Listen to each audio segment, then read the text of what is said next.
tankerit märkas ja mis see ajajoon sealt edasi oli? Merevägi märkas tankerit Jaguar 13. mai varahommikul.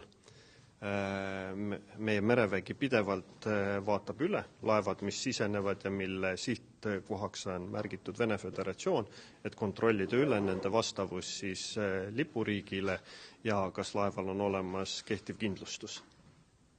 Ja siis sealt edasi? Millal oli nagu kontakt ja niimoodi?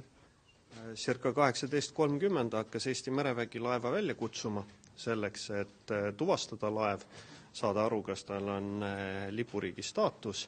Meie eesmärk oli ennekõike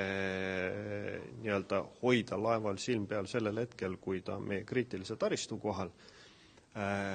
Laeva territoriaalvetesse ja ankrualasse suunamise eesmärgiks oli see, et tegelikult PPA ja Transpordiamet saaksid oma vajalikud tegevused ära teha.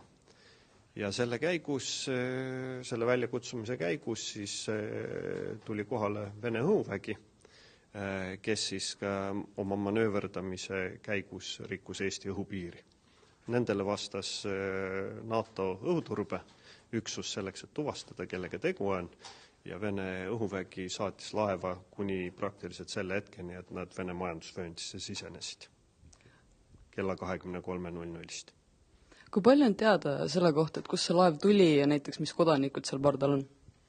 Laev, me teame, on läbinud mitu korda piraadiohtlikke alasid, ta on ennekõike opereerinud Punasel merel, India ookeanil ja nüüd siis suunatud siia. See info, mis meil oli olemas läbi laevaregistrite, indikeeris, et seal on filipiinlastest ja hindudest koosnev meeskond.